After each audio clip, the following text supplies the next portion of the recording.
Boa noite, queridos irmãos. Boa noite. Nossa saudação aos irmãos encarnados e desencarnados. Sejam todos bem-vindos a esta casa de luz. Que nossos irmãos encontrem alívio e consolo para seus males físicos e espirituais. E para aqueles irmãos que aqui chegam pela primeira vez, encontrem o auxílio que necessitam. Alguns recadinhos. Sempre que cheguem, desliguem seus celulares ou mantenham no silencioso, para que não haja interferência. A equipe espiritual já se encontra nesse salão, preparando os irmãos para receberem seus tratamentos. Pedimos a colaboração para a montagem das cestas básicas aos irmãos necessitados. Toda a colaboração é bem-vinda e o lar agradece.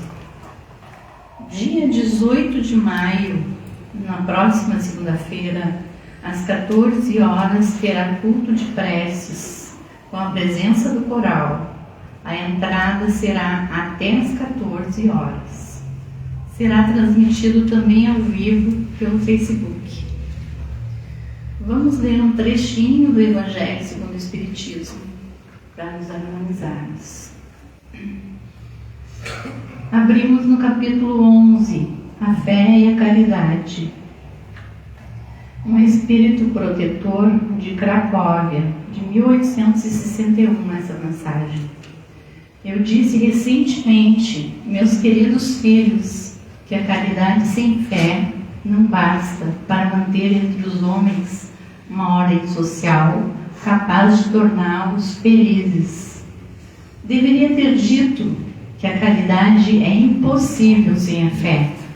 Na verdade, poderão encontrar impulsos generosos até mesmo entre as pessoas sem religião. Mas a caridade verdadeira, aquela que se pratica com a renúncia constante dos interesses egoístas, somente a fé poderá inspirar. Somente ela nos dá condições de carregar com coragem e persistência a cruz dessa vida. Que assim seja. Vamos elevar nosso pensamento a Deus, a Jesus, a Mãe Maria, colocando em nossa tela mental tudo aquilo que aqui viemos buscar, abrindo a mente e o coração para que estejamos receptivos ao tratamento. Convido a todos que me acompanhem mentalmente na prece ao Dr. Bezerra de Menezes. Nós te rogamos, Pai, de infinita bondade e justiça, as graças de Jesus Cristo, através de Bezerra de Menezes e de suas legiões de companheiros, que eles nos assistam, Senhor, consolando os aflitos, curando aqueles que se tornem merecedores, confortando aqueles que tiverem suas provas e expiações a passar, esclarecendo os que desejarem conhecer e assistindo a todo quanto apelam ao teu infinito amor. Jesus, divino portador da graça e da verdade, estende tuas mãos dadivosas em socorro daqueles que te reconhecem. Ó despenseiro fiel e prudente, fazei o divino modelo através de tuas legiões consoladoras, de teus santos espíritos, a fim de que a fé se eleve, a esperança aumente, a bondade se expanda e o amor triunfe sobre todas as causas. Bezerra de Menezes, apóstolo do bem e da paz, amigo dos humildes e dos enfermos, movimenta tuas falanges amigas em benefício daqueles que sofrem males físicos ou espirituais. Santos Espíritos, dignos obreiros do Senhor, derramai as graças e as curas sobre a humanidade sofredora, a fim de que as criaturas se tornem amigas da paz e do conhecimento, da harmonia e do perdão, semeando pelo mundo os divinos exemplos de Jesus Cristo, e que assim seja. Recebamos agora o nosso irmão Andrew para a doutrina dessa noite.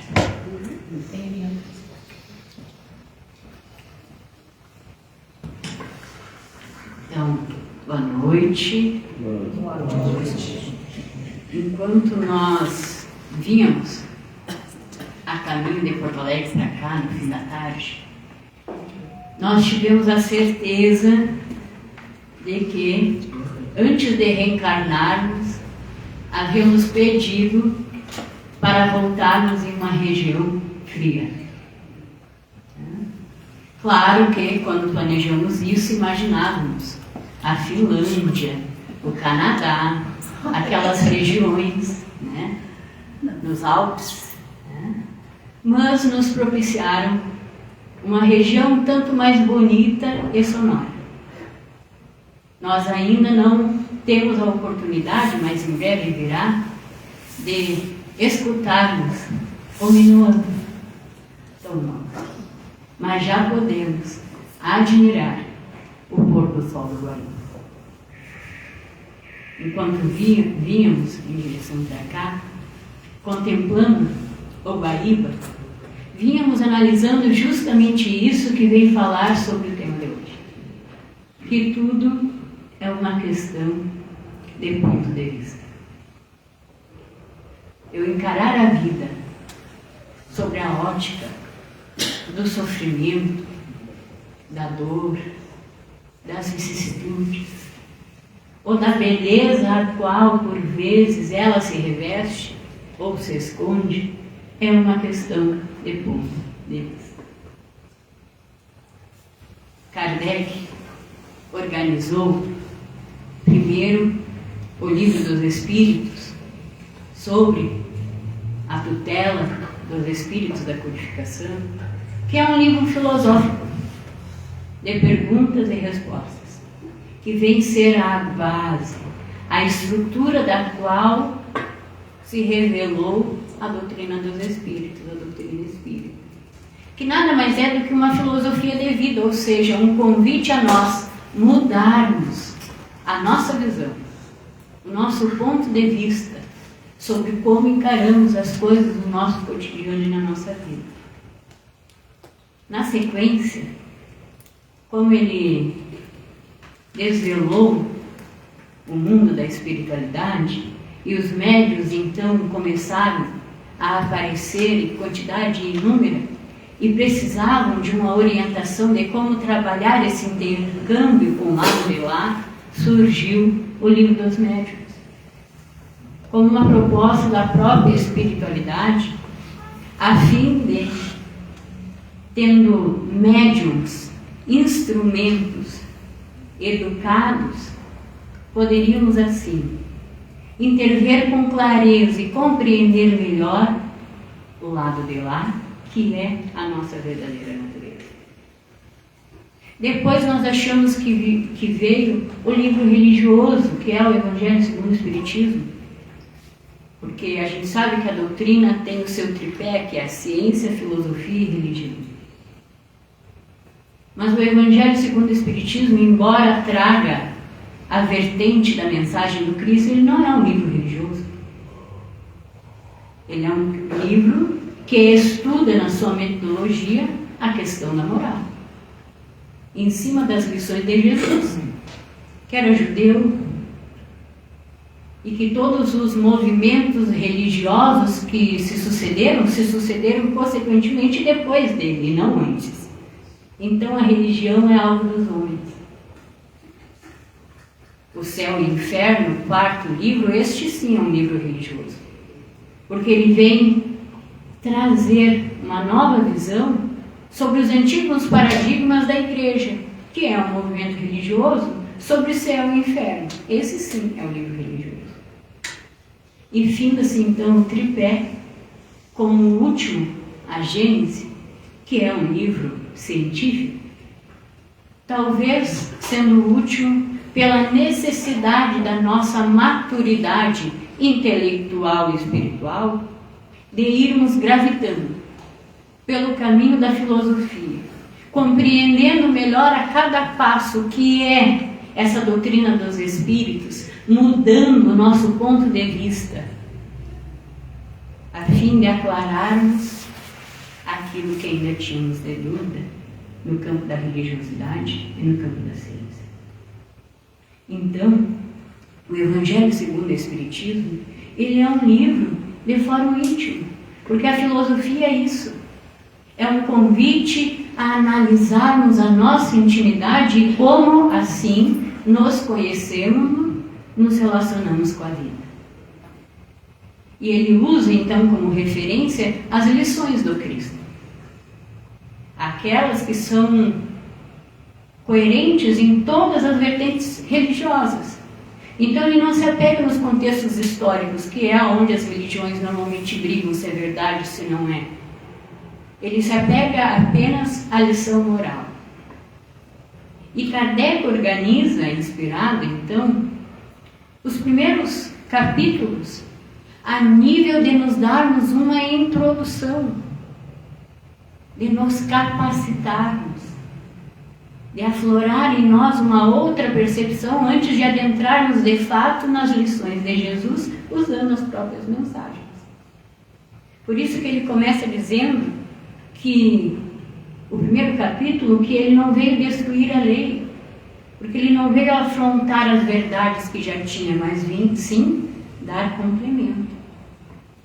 Depois ele fala, explicando que a nossa verdadeira natureza é espiritual, dizendo que o meu reino não é deste mundo. E assim por diante ele vai falando das várias moradas na casa do Pai, de que ninguém pode ver o reino de Deus sem nascer de novo, até que depois de toda essa introdução ele começa a entrar nas bem-aventuranças. Então, se a gente se apega ao sumário, à organização didática de Kardec, porque ele era um professor, a gente percebe que em todas as suas obras ele prepara o leitor, aquele que estuda a sua obra, a fim de compreender melhor os ensinamentos dos Espíritos.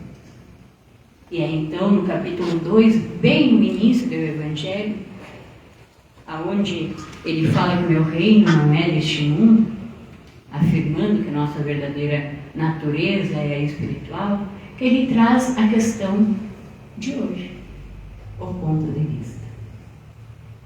Aonde ele disserta de que não adianta nós queremos nos debruçarmos sobre alguma coisa de espiritualidade se o nosso olhar de vida é ainda apegado às questões materiais. Porque nada ali iremos tirar de útil. A obra da doutrina espírita, ela não se destina, ela não tem o compromisso de destruir ou comprometer qualquer outra verdade, qualquer outra filosofia de vida. Ela vem, sim, clarear àqueles que já se colocam a querer enxergar dessa forma o que é a vida espiritual. E o Evangelho, trazendo as máximas do Cristo estudadas, fala justamente sobre toda essa introdução do que é a vida futura. De bem vivermos hoje, de como educar o nosso cotidiano e a nossa vida moral no hoje, para quando estarmos na nossa verdadeira natureza e encontrarmos então a felicidade plena oferecida por Cristo, que não vai se fazer aqui, porque essa passagem é momentânea, é um período escolar, como os Espíritos comparam, aonde a gente encarna momentaneamente para passar determinadas experiências, determinadas provas, a fim de testar justamente o desenvolvimento das nossas questão moral, dos nossos valores, das nossas virtudes. Então não adianta nós nos debruçarmos, e é isso que Kardec diz, sobre uma obra como o Evangelho segundo o Espiritismo, se o nosso objetivo é formar ataques. Se o nosso objetivo é querer desenvolver alguma coisa que seja no campo da materialidade, do egoísmo e do orgulho. Porque se lermos com esse olhar, a obra não vai dizer nada. A obra é uma obra vazia. Mas se olharmos sim, sobre a óptica, sobre a lente, se colocarmos esse óculos para interpretar as passagens sob o ponto de vista espiritual, aí nós encontraremos no Evangelho um banquete para alimentar a sede do nosso espírito, descermos aquilo e vivenciarmos daquilo a qual verdadeiramente somos. E quando falamos de ponto de vista, e como ele acaba sendo o norteador das nossas existências, a gente percebe o quanto esse tema é atual. O quanto precisamos analisar isso no nosso cotidiano, na nossa vida íntima de relação, principalmente quando nos dizemos espíritas, que são aquelas pessoas que na sua intimidade se esforçam para viver uma conduta conforme aquela filosofia que acreditam. E um dos pilares da doutrina espírita é a questão da existência de Deus. É um dos nossos pilares. Mas como tem sido a minha visão de Deus? Um Deus punitivo? Castigador?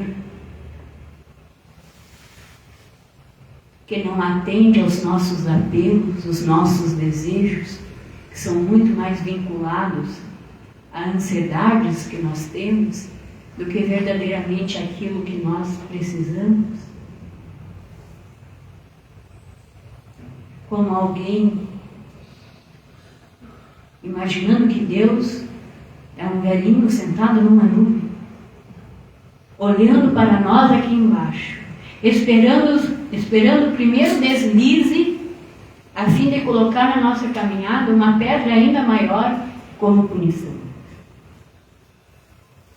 Ou já encaramos com aquele olhar que a doutrina nos apresenta, de um Deus Pai, completamente amor, justiça e bondade. E se Ele é tudo isso, Ele nos oportuniza no hoje as melhores condições de passarmos aquilo que ainda temos para resolver, para progredirmos e evoluirmos. Porque aí nós entramos no segundo ponto que a doutrina nos apresenta. Nós somos espíritos imortais.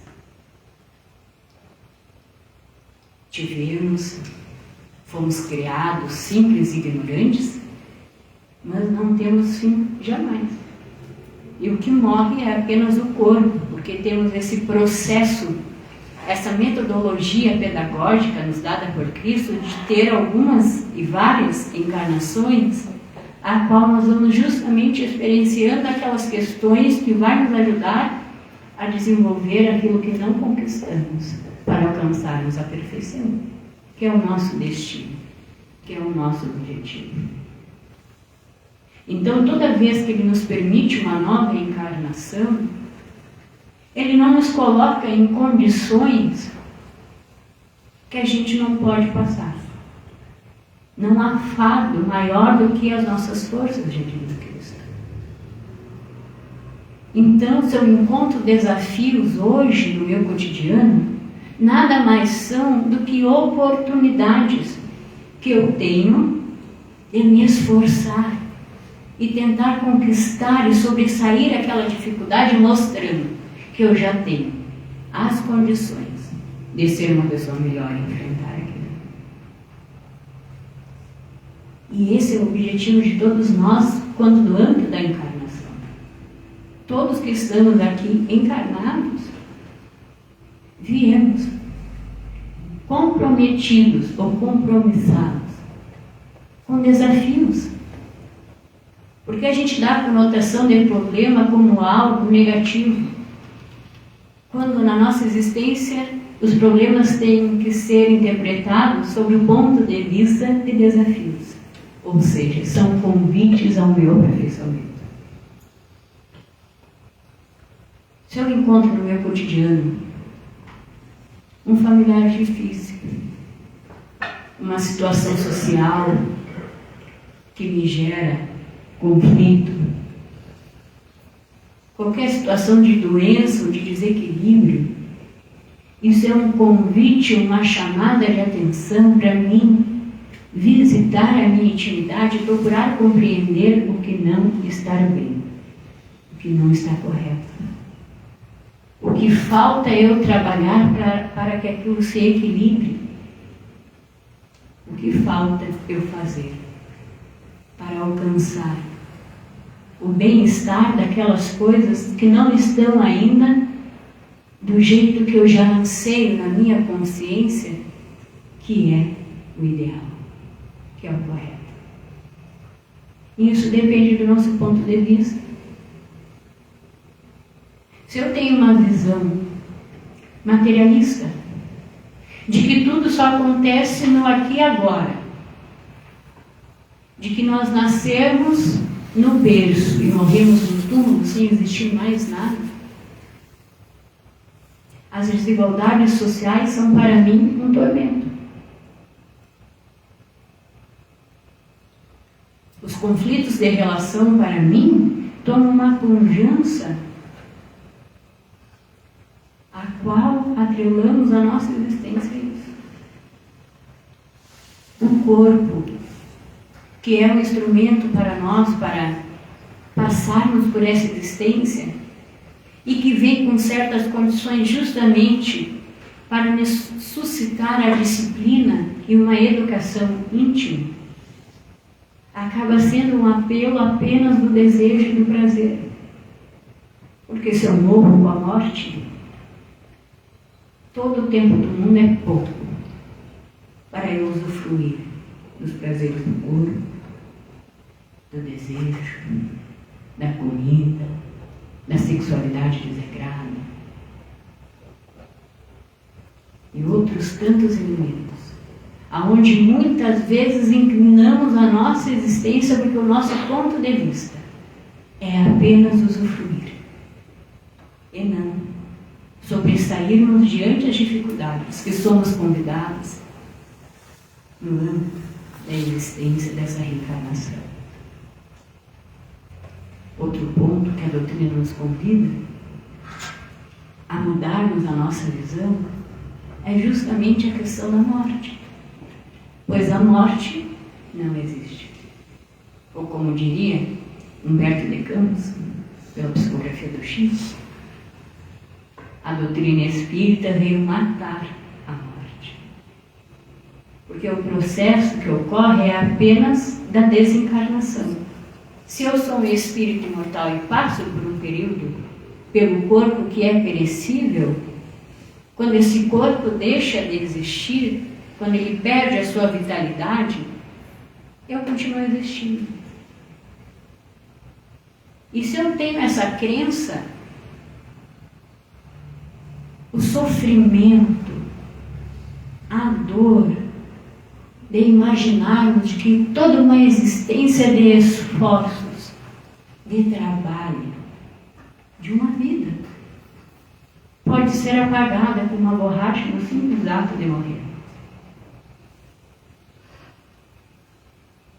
Isso muda a nossa visão.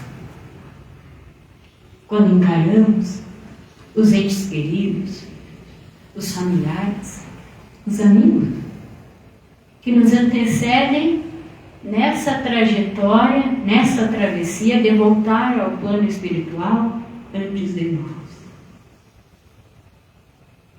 Quantos de nós acreditamos na doutrina espírita, mas ainda somos tão arraigados a esse sentimento, que quando alguém nos antecede nessa caminhada, a gente tem aquela sensação de perda, O que não é menosprezar a saudade, que é um processo natural de quem conviveu durante um longo período ou intenso processo com aquela pessoa e que agora, na matéria, ela não está tão próxima. A saudade é natural. E acontece dos dois lados, de Chico. Porque aquele que se despede momentaneamente da Terra, como estava muito afeito àquelas suas relações mais próximas, quando chega do lado de lá, também sente as mesmas saudades de relação, de troca, de convivência, de afeto. Mas isso não é motivo para nos refugiarmos numa briga de perda, de castigo,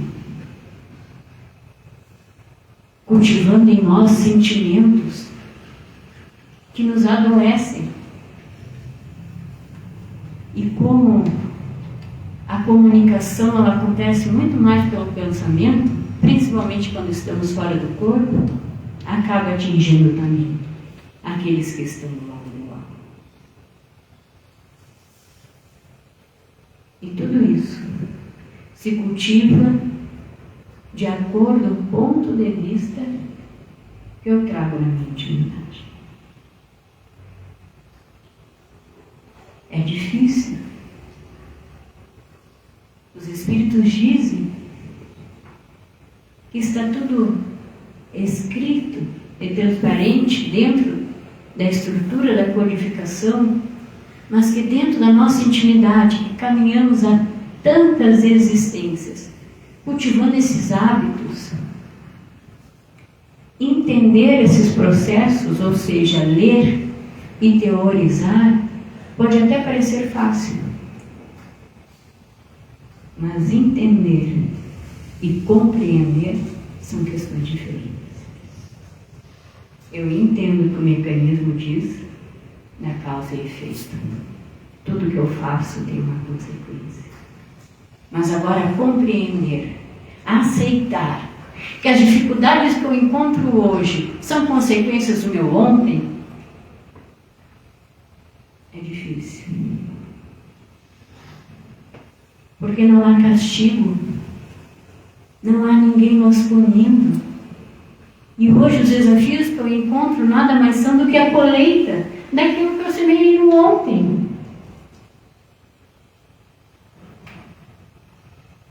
Se eu semeei uma coisa, eu não posso colher outra coisa que não seja aquilo. Mas como nós temos o livre-arbítrio, que é esse atributo nos dado por Deus para fazermos a nossa própria caminhada e irmos construindo o nosso amanhã, ao mesmo tempo que eu estou colhendo o que eu semeei ontem, que são as vicissitudes que a gente encontra, mas também momentos felizes, porque a encarnação ela não se faz como um instrumento de sofrimento. Então, à medida que a gente encontra os desafios, a gente encontra também bastante coisa positiva que a gente já semeou no mundo. A gente também tem a oportunidade de, enquanto vamos semeando, ou melhor, enquanto vamos colhendo as consequências do homem, podemos semear aquilo que nós vamos colhendo.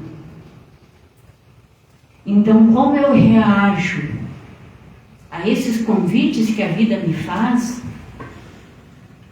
as minhas ações, as minhas atitudes, o meu pensamento, o como eu enfrento esses desafios, vai dar o tom daquilo que vai ser o meu amanhã.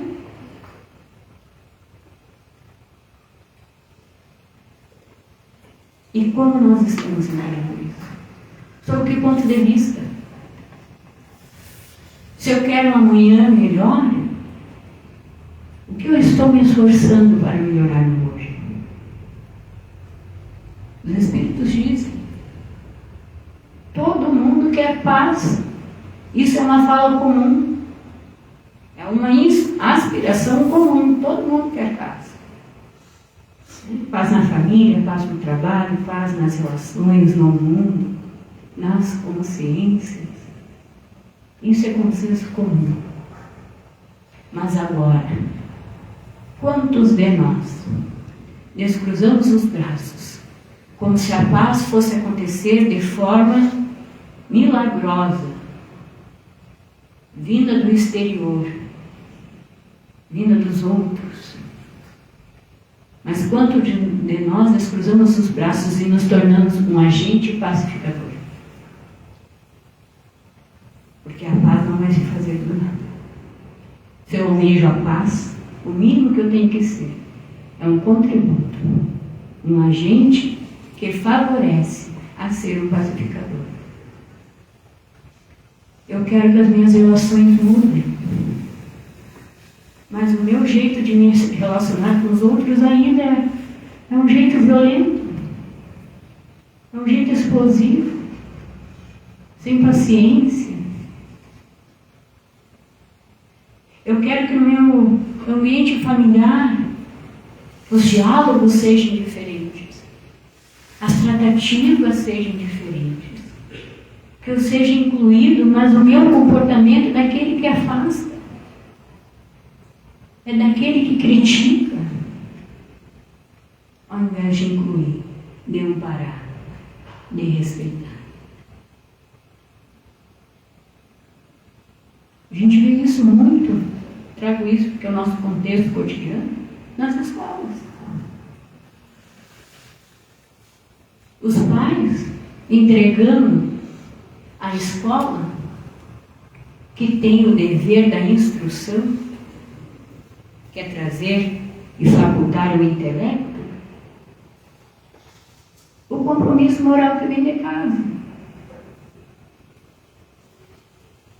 E aí nós encontramos hoje cenas de violência em ambientes escolares,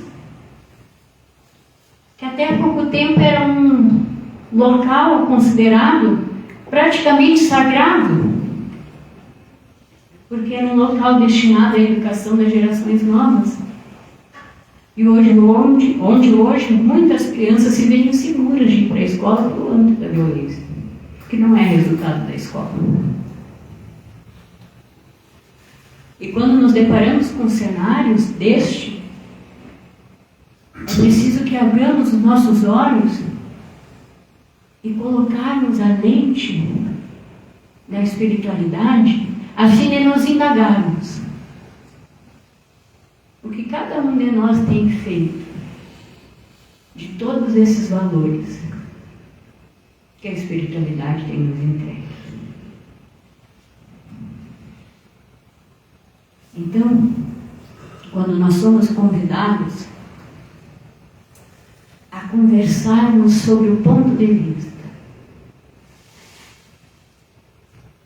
temos que nos afastar daqueles passos nossos tão comuns, cheios de orgulho e de egoísmo, a fim de investirmos na nossa humildade interna, de analisarmos não a conduta alheia dos outros, tentando forçar que os outros encarem a vida sob outra ótica, mas sim enxergar a mim mesmo e perguntar: como eu tenho enxergado a minha vida? Quais são os meus objetivos? Visitarmos de novo o Evangelho, o Livro dos Espíritos, a fim de relembrarmos aquelas questões que vêm a dar o tom da nossa existência. Quem eu sou? Da onde eu vim? Para onde eu vou? Qual é o meu objetivo aqui na Terra? Analisarmos o nosso cotidiano e dizermos: Senhor, exemplo, o que queres que eu faça? Então que possamos, amigos, inspirados naquele que é o nosso modelo, seguirmos com Ele, trilhando os passos, e nos esforçarmos a colocarmos o óculos do Evangelho para enxergarmos o mundo na sua beleza. E assim, quando as dores, os sofrimentos se fizerem, eles passarão. E nós teremos a consciência tranquila, perseverante, corajosa e forte daqueles que caminham sob o ponto de vista lastreado no nó da existência pelo Mestre e novidade. Obrigada.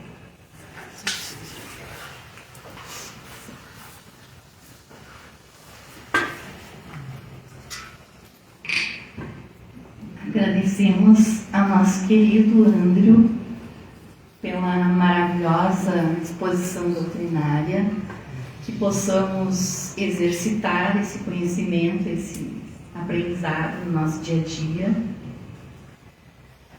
Gratidão. Pedimos aos nossos médiuns que se dirijam às suas salas de trabalho.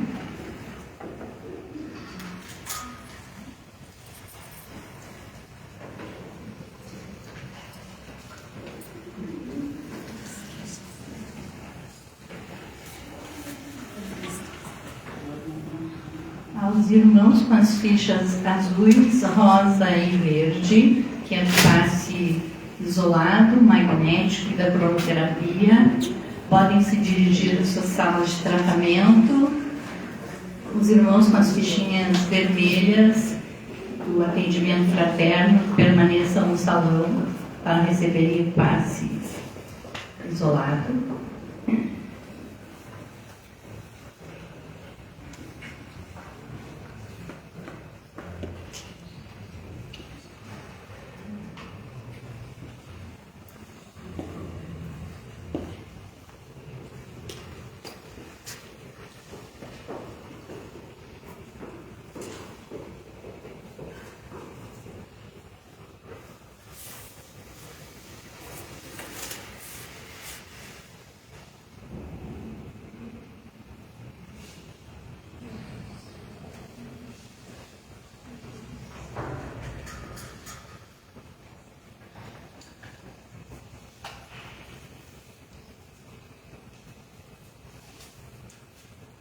Levemos o nosso pensamento a Deus, a Jesus, a equipe espiritual desse lar, para recebermos todos os bálsamos e fluidos que aqui viemos buscar, com a prece de Cáritas. Deus, nosso Pai, que sois todo poder e bondade, dai a força àquele que passa pela provação, dai a luz àquele que procura a verdade. Ponde no coração do homem a compaixão e a caridade. Deus, dai ao viajor a estrela guia, ao aflito a consolação, ao doente o repouso.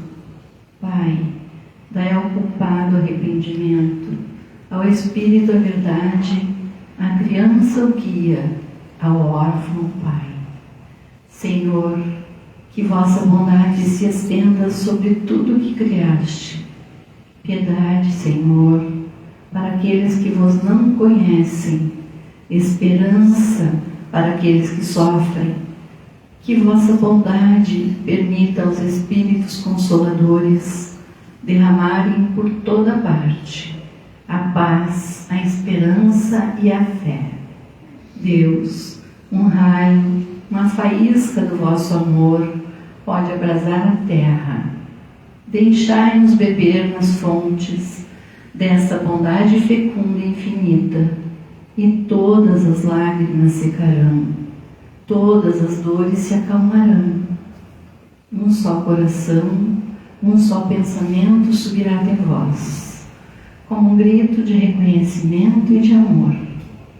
Como Moisés sobre a montanha, nós vos esperamos com os braços abertos. Ó poder, ó bondade, ó beleza, ó perfeição. E queremos de alguma sorte merecer vossa misericórdia. Deus, dai-nos a força de ajudar o progresso, a fim de subirmos até vós. Dai-nos a caridade pura, dai-nos a fé e a razão, dai-nos a simplicidade que fará das nossas almas o espelho onde se deve refletir a vossa puríssima imagem, e que assim seja. O passe foi transmitido, os irmãos com as fichas vermelhas podem se dirigir às suas salas de atendimento, e aos demais irmãos, que Jesus os acompanhe até em casa. Boa noite.